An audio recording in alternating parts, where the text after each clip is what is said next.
Ladies and gentlemen, taking her seat is the First Lady of the United States, Dr. Jill Biden.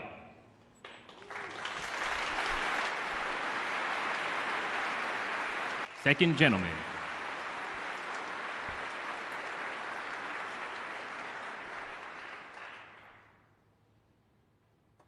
now taking her seat is Mrs. Charlene Austin.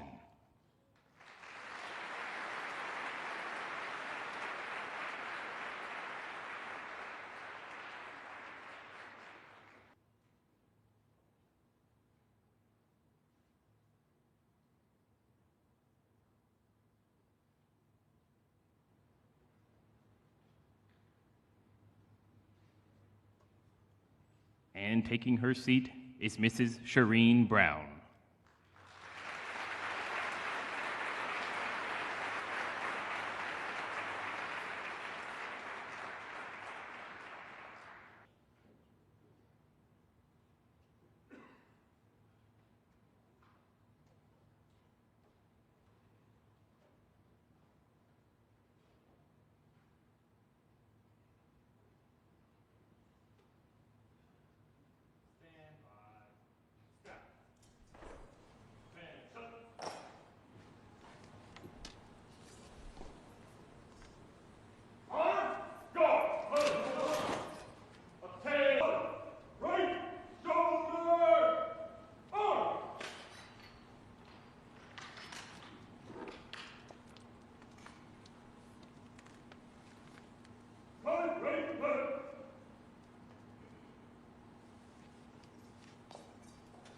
Distinguished guests, please stand for the honors are rendered and for the invocation given by Chaplain Colonel James D. Key.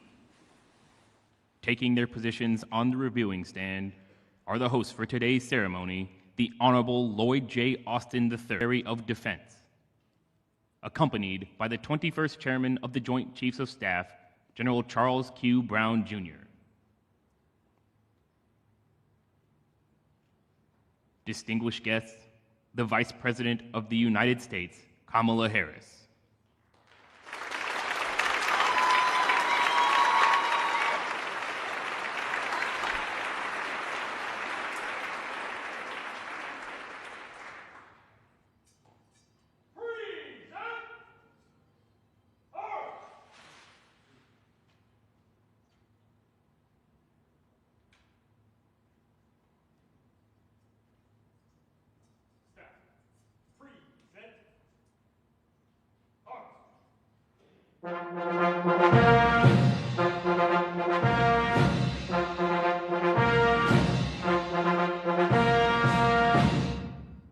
Distinguished guests, the President of the United States.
distinguished guests, Chaplain Key.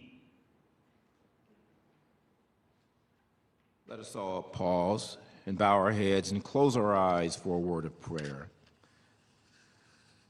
Morning by morning, new mercies I see, all I have needed. Thy hand hath provided, great is thy faithfulness, Lord, unto me. Dear God, we pause right now and ask that you bless today's farewell tribute for President Joseph Biden. His 50 years of dedicated public service work is an example of what it means to be the keeper of the flame. His unshakable commitment and loyalty to our great nation has not gone unnoticed. His selfless service has allowed him to work faithfully during moments of joy and challenge. Over the years, he has adapted to many changes and sacrificed personal time when duty called. And so, dear God, on this day, please keep President Biden and his family under your influence. If you will, dispatch an angel from heaven to protect the family from hurt, harm, and danger. And during moments of uncertainty or stormy weather, remind them that you surely can and you surely will. Remind them that where you lead, you provide.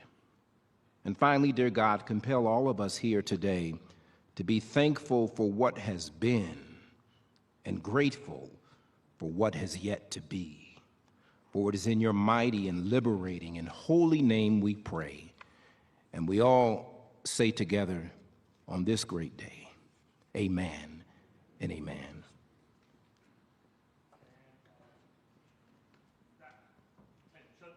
Please be seated.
Representing America's Armed Forces and participating in today's review from left to right are the Old Guard Fife and Drum Corps, the United States Army Band, the Presidential Marching Platoon from the Army's 3rd United States Infantry Regiment, the Old Guard, the United States Marine Honor Guard from Marine Barracks, Washington, 8th and I. The colors have always been one of the most important elements of a military unit. At the center of our formation is an Armed Forces Color Guard bearing the national color, Air Force, Space Force, and Coast Guard. Following is an element from the United States Navy Honor Guard from Navy Yard, Washington, D.C. The next element on line is comprised of a flight from the United States Air Force Honor Guard from Joint Base Anacostia Bowling. And last is an element of the United States Coast Guard Honor Guard from Coast Guard Station Alexandria.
Distinguished guests, please stand for the advancing of the colors and remain standing for the playing of the national anthem. Colors, forward, march!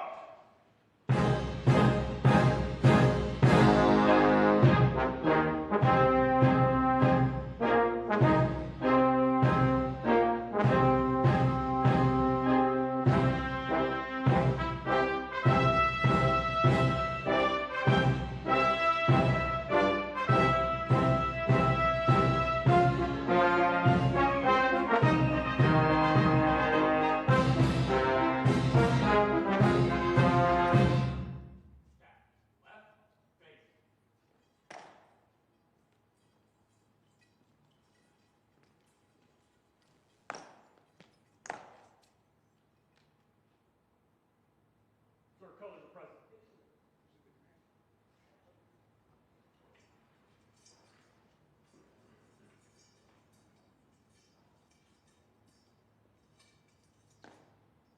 Present! Arms!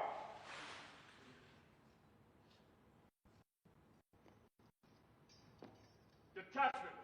Present! Arms!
Please be seated.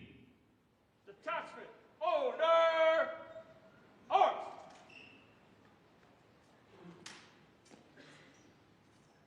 Order! Arms! Ceremonial! Ceremonial! At ease!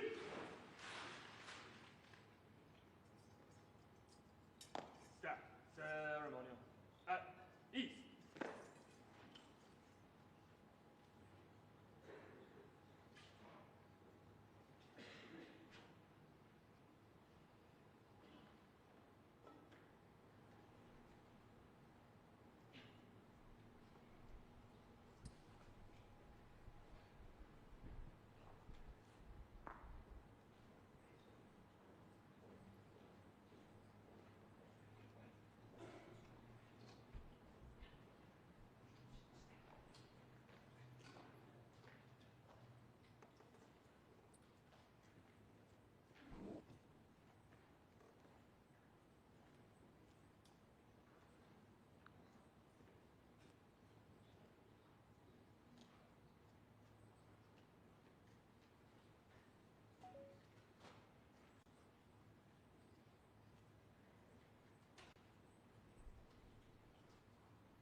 The Distinguished Public Service Medal is being awarded to Joseph R. Biden, Jr.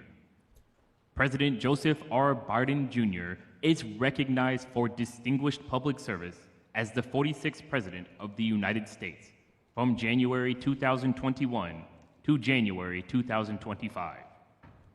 In the face of unparalleled national security challenges, American global leadership under President Biden left both the United States and the Department of Defense far stronger and far better postured for the challenges of the 21st century. His leadership ensured a strategic focus on competing with the People's Republic of China, achieved through consistent investment and historied progress with allies and partners in the region. Notably, President Biden's leadership delivered the landmark Australia, United Kingdom, and United States Trilateral Security Partnership, a generational opportunity to enhance deterrence and ensure a free and open Indo-Pacific region. His leadership galvanized the North Atlantic Treaty Organization and helped marshal support for Ukraine's defense against Russia's unprovoked invasion, including the provision of tens of billions in critical security assistance. President Biden's leadership also ensured America's ironclad support for Israel's self-defense following the horrific attacks of October 7, 2023. He showed a profound and personal commitment to the Department of Defense and a deep respect and concern for our troops and their families, which resulted in and enabled critical efforts to take care of America's military community. As Commander-in-Chief, President Biden believed in and invested in the United States military, securing historic funding for the Department of Defense to ensure that the United States will have the capabilities that it needs to defend itself and lead far into the future. His extraordinary leadership left America safer and will ensure that the United States military remains the strongest fighting force on Earth. The distinctive accomplishments of President Biden reflect great credit upon the United States of America.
The Distinguished Public Service Medal is being awarded to Dr. Jill Biden.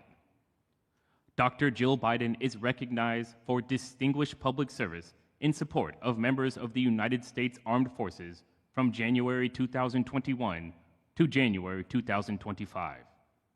As the First Lady of the United States of America, Dr. Biden brought a lifetime of personal experience, determination, and selfless service to institutionalize a range of key programs and policies benefiting service members, veterans, families, caregivers, and survivors. Building upon her previous work as Second Lady, she launched the second phase of Joining Forces in 2021, a White House initiative to support military and veteran families, caregivers, and survivors. Through Joining Forces, Dr. Biden led policy efforts focused on supporting military family employment and entrepreneurship, military child education, and military family health and well-being. This was accomplished through interagency collaboration, working directly with service members, veterans, and family members, and linking arms with the nonprofit community. She strengthened the economic security of our military families to include enabling military spouses who are federal employees teleworking overseas access to safer and more secure working and living environments. With personal expertise and passion, Dr. Biden supported the academic achievement of military children by enhancing awareness of the unique needs of military children and their families. She also called urgent attention to critical quality of life issues and worked with non-governmental organizations to ensure that all service members, veterans, and their families have the tools they need to succeed. Through Joining Forces, Dr. Biden inspired, educated, and sparked action from all sectors of society to ensure service members, veterans, and their families have the support they have earned and deserve. The distinctive accomplishments of Dr. Biden reflect great credit upon herself, the Department of Defense, and the United States of America.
Stand by. Step. Attention.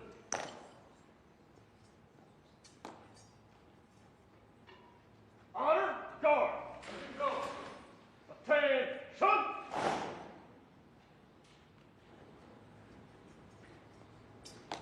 Distinguished guests, please stand for the posting of the colors.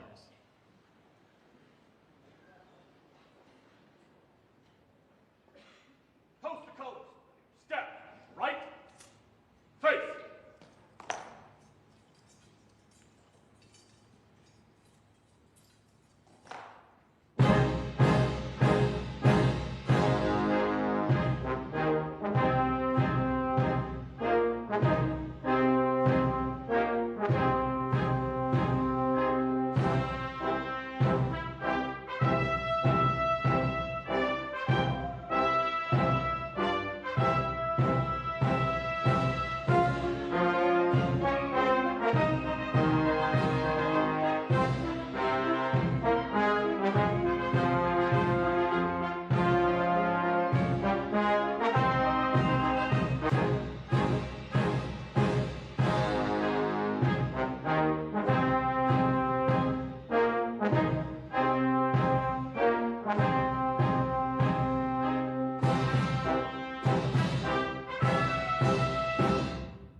Please be seated. Step. Left. Face.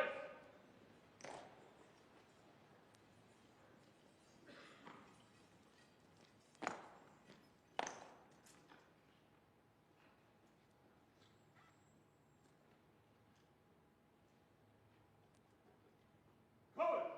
Ready. Cut. So, at east. Colors. Stand at east. Step. Ceremonial. At east.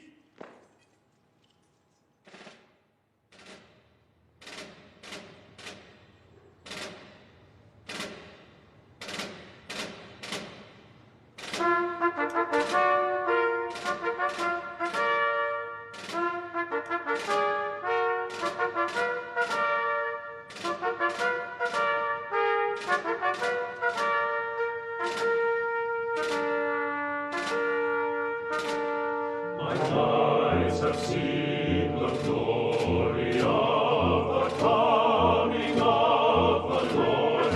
He is trampling out the vintage where the grapes of wrath are stored. He hath loosed the faithful lightning of his terrible swift sword. His truth is marching on. Glory, glory, hallelujah. Glory, glory, hallelujah.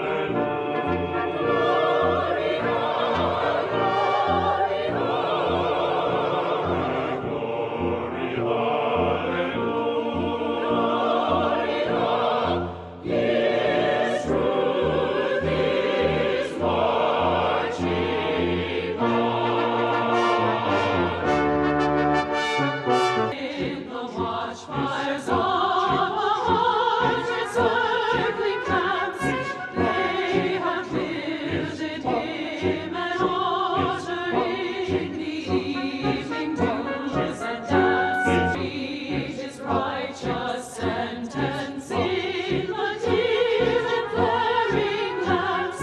His day is marching on. Truth is marching. Glory, glory, hallelujah. Glory, glory, hallelujah. Glory, glory, hallelujah. His truth is marching on.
chorus of this patriotic song.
Attention. Honor, guard, color. Attention. Color. Stand at ease. Staff ceremony at ease. Distinguished guests, General Brown.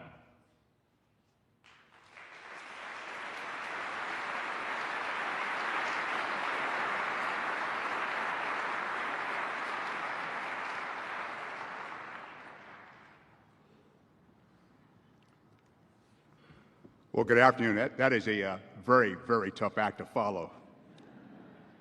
Now, today we gather to honor and say farewell to our Commander-in-Chief, a man who has dedicated his life in service of our nation, a man who for over 50 years has fought for those who serve in uniform, whether forward deployed or back at home, and their families were taken care of. He fought as Vice President for stronger Veterans Affairs programs and more support for service members transitioning back to civilian life.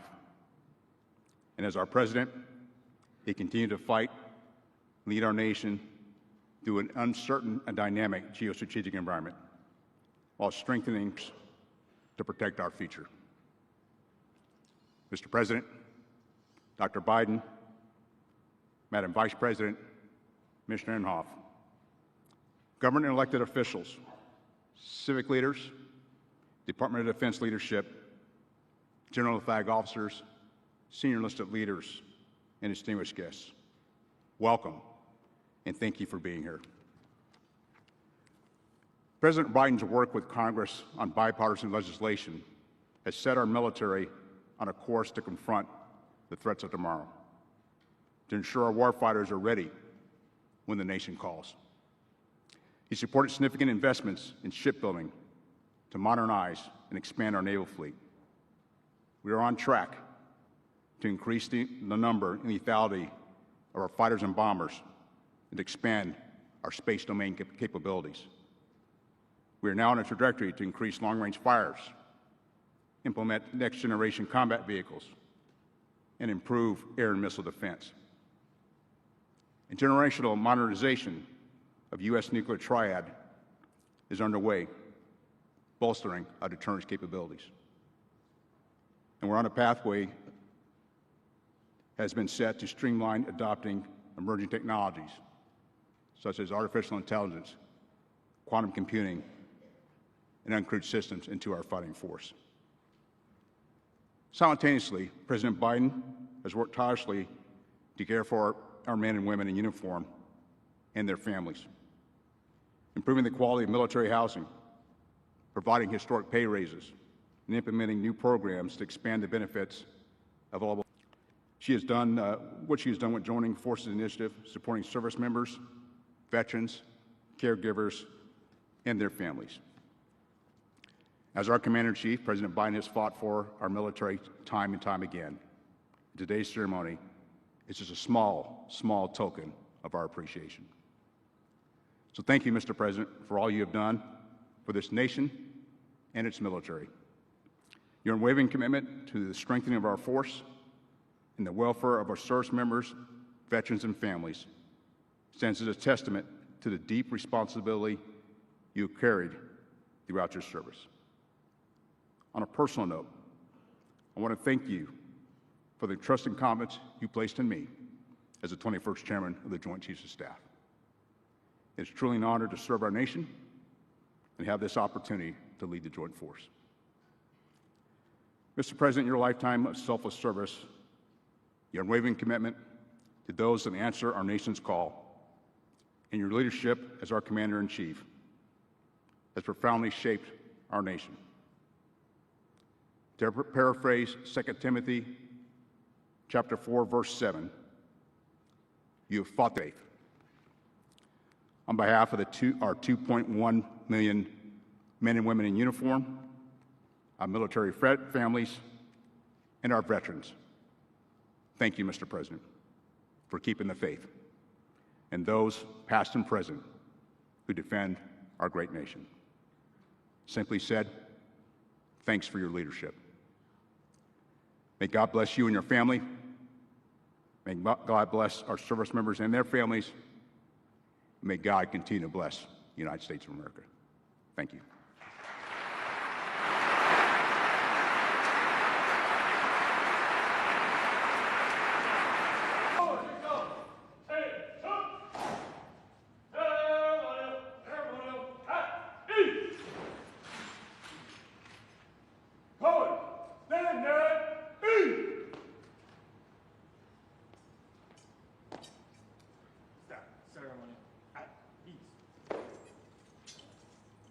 Distinguished guests, Secretary Austin.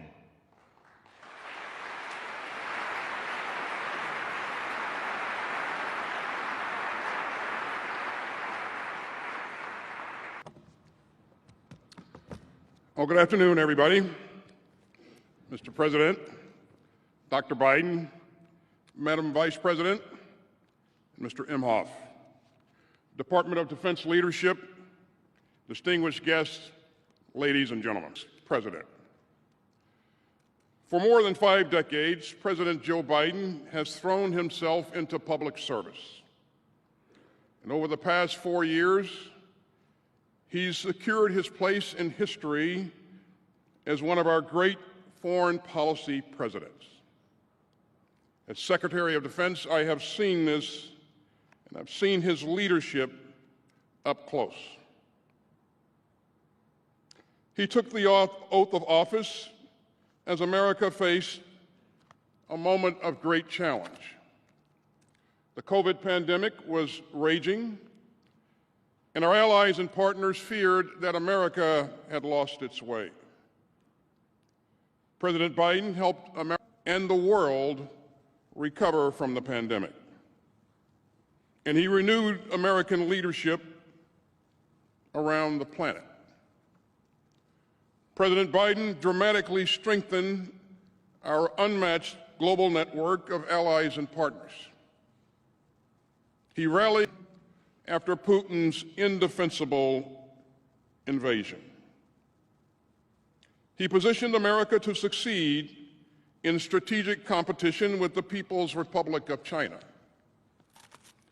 He orchestrated a new convergence in the Indo-Pacific around a shared vision of security, openness, and prosperity. He reinforced NATO, which is now larger, stronger, and more united than ever. He shored up Israel's security after the vile October 7th terrorist assault by Hamas. He helped defend Israel from outrageous direct attacks by Iran. And he's prevented the Middle East from erupting into an all-out regional war. And he has just secured a ceasefire that will stop the fighting in Gaza, surge more humanitarian aid to suffering Palestinian civilians, and reunite the hostages with their families.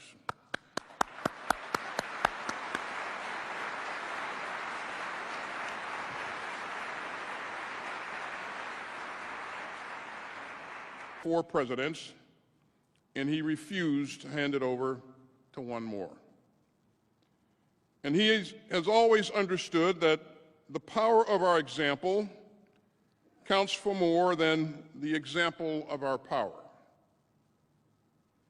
President Biden showed the world the strength and the resolve that only a democracy can muster.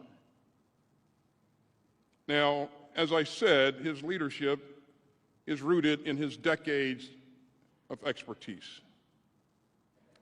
President Biden processes policy at graduate levels. And I learned quickly that whenever I went over to the White House, I needed to be prepared to dive deep on key issues, because inevitably, the president will send a question your way. And he'll ask something that takes it to the next level. He insists on hearing a range of views, and he's not afraid of making the big decisions. And he also has a secret weapon, because he's not just the president, he's also Dr. Jill Biden's husband. America knows Dr. Biden as a great educator and a role model. We also know that she's a proud daughter of a World War II veteran. And she's a long-time champion of our military families and veterans. Dr. Biden, we are deeply, deeply grateful for employment opportunities for military spouses. It improved education for military children. It enhanced military family health, and much, much more. And it was great to get to visit Maxwell Air Force Base in Alabama School up close. Now, our first family is also a military family. President Biden and Dr. Biden know firsthand what our military families carry, both the worry and the pride. And you can see it in their fierce love for our troops and families. I've seen you focus your entire being on a service member, a military spouse, or a military child. And by the way, nobody is going to stop Joe Biden from wading into a crowd of troops. He loves to grab a service member's cell phone and call a stunned loved one. And of course, everyone gets a selfie. Mr. President, that's just who you are. You've pushed hard to make life easier for our troops and their families. Base pay for our troops is up almost 10% since you were sworn in. We're expanding access to affordable child care. And we're doing far more to help military spouses excel in their own careers. President Biden has also worked hard with Congress to invest in America's future. Here was $100 billion more than in his first year. And that will help keep our United States military the strongest fighting force on earth. Now, President Biden always ends his speeches the same way, with the same 5 words. He always says, "May God protect our troops." And he means every word, every time. Mr. President, it has been an honor to serve with you. And I hope that future presidents and secretaries of defense will enjoy similar relationships of trust, candor, and friendship. Our entire department stands together today. We salute your service to the republic that we defend. And we are deeply, deeply grateful for your love of our troops. Thank you, Mr. President and Dr. Biden, May God bless you and your family, and may God continue to bless the United States of America. Ladies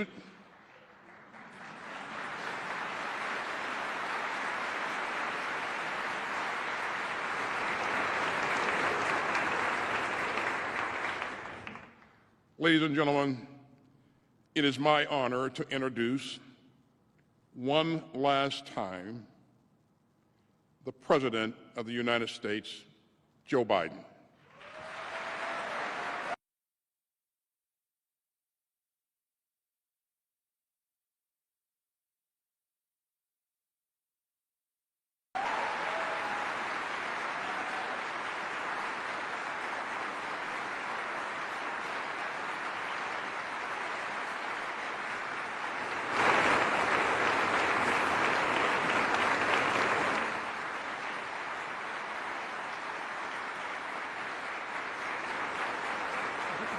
Thank you.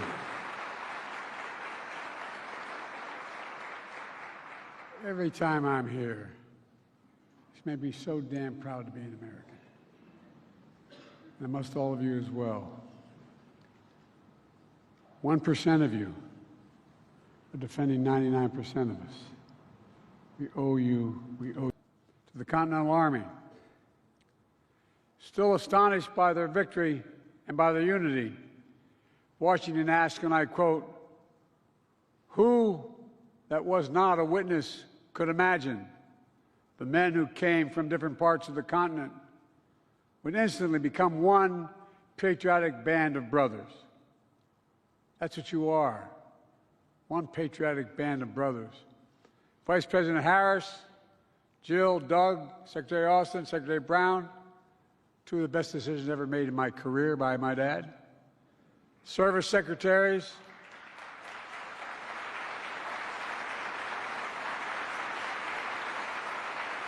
members of Congress, and most importantly, this patriotic band of service members before me. Serving as your commander-in-chief has been the greatest honor of my life. While I'm deeply grateful for your thanks and affection, I'm here to thank you. Thank you for your service to our nation and for allowing me to bear witness to your courage, your commitment, your character. As I listened to the choir sing, I thought about it. You all represent what America is: character, honesty, integrity, commitment. And I mean it. Over the years, I've frequently seen you in action in war zones in Bosnia, Baghdad, Fallujah, Kabul. I was going to bore the hell out of you, but Helmand, Kandahar, and other places. I remember one trip to Afghanistan as vice president. I was at a forward operating base, Wardak Province, which is in eastern Afghanistan. I was asked by a commanding officer to pin a Bronze Star on a soldier for his heroism.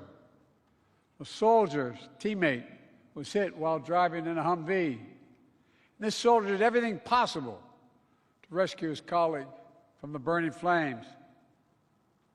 But when I went to pin the medal on him, the soldier looked at me and said, "I don't want it. I don't want it." All I could think about was the incredible courage and humility and moral compass that this soldier had, that all of you have. This is not hyperbole. You are simply the greatest fighting force in the history of the world. In the history of the world. That's a fact. That's not hyperbole. That's a fact. And there's never been a time in history when we've asked our military to do so many different things, so many places, all at the same time. And I want to be clear. You've done all these missions with strength, and maybe even importantly, with integrity. The nation's longest war rose to the occasion, evacuating Americans, allies, and our Afghan partners, accomplishing the largest airlift in military history, and ending a war with the same courage that defined American service in Afghanistan for over 20 years. After decades of losing your brothers and sisters, including the withdrawal, the pain was still real. And it was for me as well. Every day I still carry it, every single day. It's my schedule. On the back of the schedule, every single day, at the top since I've been here, it says daily U.S. troops in Afghanistan. U.S. troops have died in Afghanistan. 2,465. Not over 2,000, 2,465. Troops wounded. 20,769. And every day will honor their sacrifice for continuing the mission for which they gave their lives. Fighting terrorism, defending our homeland, and protecting the American people. 6 months after that war ended, when Russia began its largest war in Europe since World War II, I asked you to help defend Ukraine. You didn't hesitate. You kept Ukraine in the fight, trained Ukrainian soldiers and pilots, troops, bolstered NATO's eastern flank, and above all, you showed the world America stands up for freedom, stands with our friends. America stands strong with our allies. We never bend down. We bend down to no one. Certainly not Putin. And now, has failed to take Kyiv, failed to make large territorial gains, and failed to break NATO. As a matter of fact, when I spoke to him on the phone, he talked about he wanted us to be the Finland of Europe. And I pointed out to him at the time, for real, that you're not only get the Finland of Europe, you're going to get the Finlandization, not of Europe. You're going to see Europe joining NATO, Finland joining NATO, Sweden joining NATO. And America's watch, dictators do not get to do whatever the hell they want. Then following Hamas's terrorism on October the 7th, I asked you to, excuse my back, by the way. My mother would be very upset. I asked you to deploy to the Middle East.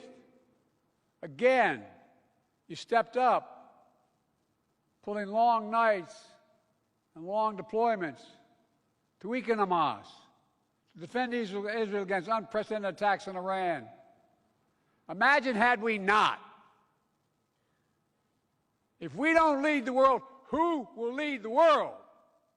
Who? And twice, you stood up to the attacks by the Houthis in the Red Sea. Last year, I spoke with the women and men aboard the destroyer that took down the first Houthi attacks. It was the USS Carney. And I want you to tell you all what I told them. We owe you. We owe you. Yesterday I announced, proud to announce a ceasefire, the hostage deal between Israel and Hamas. The road to that deal was not easy. It was 8 months ago I laid down the elements of that deal in May, embraced by countries around the world, because they know we say what we mean. It's taken 8 months of nonstop, relentless effort of my administration to get it done. But because of you, all of you standing behind me, because of you, because of so many diplomats and defense professionals, we kept the pressure on Hamas. And we got it done. We got it done. And finally, when I ask you to strengthen America's position in the Pacific, in the middle of all the other conflicts and crises, you said no problem. You kept China in check. Remember when we took office? China was going to overcome the United States, economically and politically, by 2030. Everybody wrote that, except here in this building. The skies open, the seas free, and our allies close. You established our first trilateral defense partnership with Australia and the United Kingdom. Our first trilateral partnership that we said couldn't get done with Japan and the Philippines. and our first trilateral partnership between Japan and South Korea. Remember that? Camp David that said we couldn't do it. It wasn't me. It was America. We did it. That's what America does. And people know America's acting out of character. Our nation is so much, and so many others. Our nation has asked so much, so many others as well. Doctors and nurses, helping service members, and National Guard members who dropped everything to help their fellow Americans during the fires and hurricanes. The Marines guarding embassies around the world. The scientists making sure we have an edge over adversaries. Interpreters who make our missions possible. Perhaps most importantly, your families. They sacrifice so much. And I might add, the doctors and nurses. Excuse a point of personal privilege, as I used to say in the Senate. Came home I commuted every day. Every single day, over 2,100,000 miles on Amtrak because I lost my family when I first got here. My oldest son, one day I went home, he was the Attorney General. He said, "Dad, what are you doing Friday?" I said, "What do you want?" He said, "No, Dad, but someone's got to go." He spent a year in Iraq, won the Bronze Star, Conspicuous Service Medal. But like many others, he was exposed to those burn pits, which were within about half a mile of where he bunked. He had stage 4 glioblastoma like so many other of our folks. And I watched the nurses and the doctors who took care of him for so long. And by the way, I want to take a moment to speak to all military spouses, kids, and parents here today. Most Americans never see the sacrifices that you make every single day. They'll never see all those holidays and birthdays with an empty seat at the dinner table because mom or dad was deployed. They'll never see all the moves you had to make to new states, to new schools, to new jobs. But I see it, and Jill saw it. She made it her life's work. She's done everything big and small. Help military spouses find child care and build their own careers. By hanging photos, employed moms and dads outside classrooms of those National Guard folks. Because on every holiday, every time there's something going on, their moms or dads weren't there, but no one ever mentioned it. She started getting in every classroom in America to put a picture of an employed mom or dad outside the classroom. Even this morning, she held an event for joining forces, an historic White House initiative to support military and veterans' families. Because as a poet John Milton wrote, they also serve who only stand and wait. They also serve only stand and wait. So for the last time as Commander-in-Chief, I want to say thank you, thank you, thank you to all the families. We owe you. I've long said as a nation, we have many obligations. But I say we only have one truly sacred obligation. That's to prepare those we send into harm's way and care for them and their families when they come home and when they don't. Over the last 4 years, Kamala and I have worked to make good that obligation. We passed more than 40 bipartisan laws to support you, including something that I felt so strongly about, the passage of the PACT Act. We drafted that law and we passed it.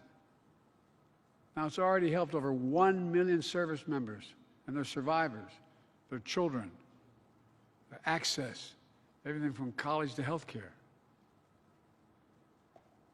These people were exposed to toxins. In my generation to Agent Orange, my son's generation to burn pits. But we had to prove that what you had, what your disease, all the brain damage, all the brain cancers, were a direct consequence of those toxins or Agent Orange. But we changed that. And I want to publicly thank the 9/11 Commission. All those folks, all those firefighters were so badly, badly damaged because of the fumes and the toxins associated with the 9/11. And those of you who are the Vietnam generation, finally, all you had to prove is that stuff dropped on you. And it didn't cause. They didn't have to prove beyond a reasonable doubt it caused your disease. Just state the fact and you're covered. We've invested over $1 trillion in our defense industry base. In real dollars, that's more than America to fight the scourge of military suicide. No more calling and saying, my husband needs help. He needs help. Get an answer. We fought veterans home. We brought veterans homelessness to record lows. Made historic changes in the military justice system, which has reduced the rates of sexual assault for the first time in nearly a decade. We ended the ban on transgender service. We took landmark steps to create more economic opportunities for military spouses. We expanded opportunities for women in combat roles. And I'm proud to have appointed the first woman as a service chief in the history of this country. Clap for that, folks, because she deserves it.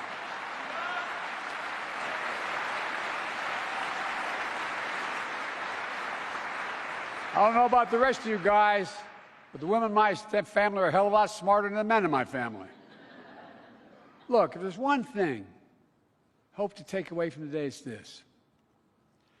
This is not hyperbole. You're truly the finest fighting force in the history of the world. That's not hyperbole. That's true. Everything I and others have asked of you, you've done. You've done. With honor, commitment, grit, and guts. Let me close with a final request.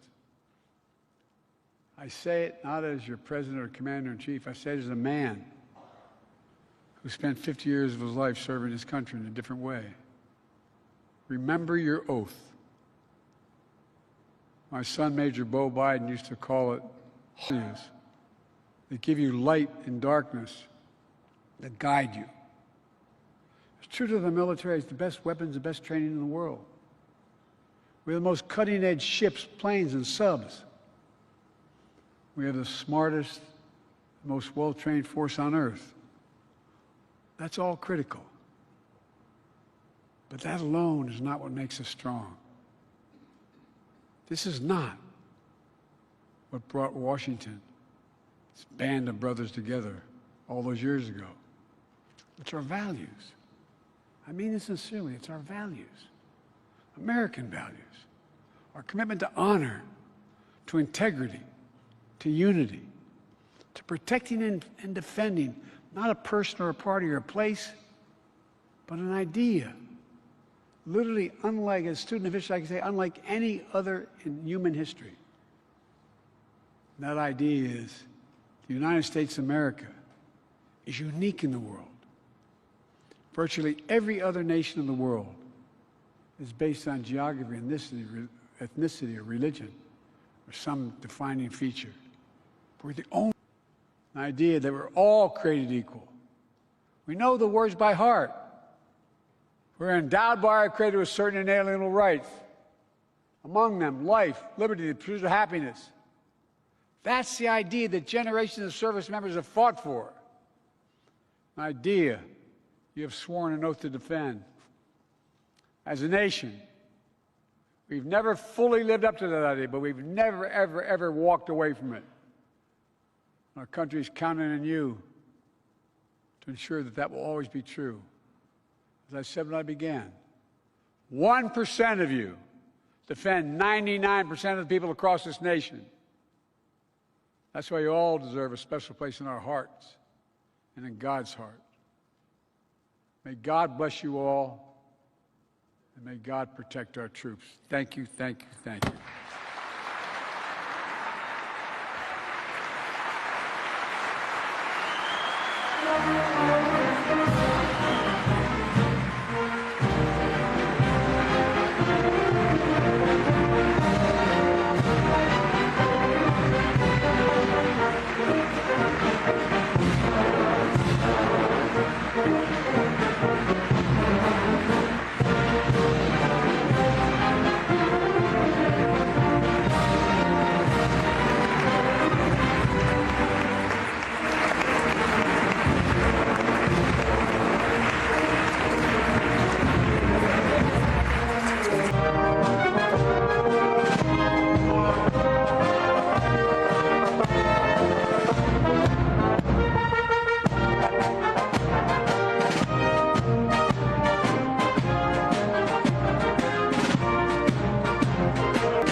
the 46th President of the United States. Please remain at your seats for the departure of the official army.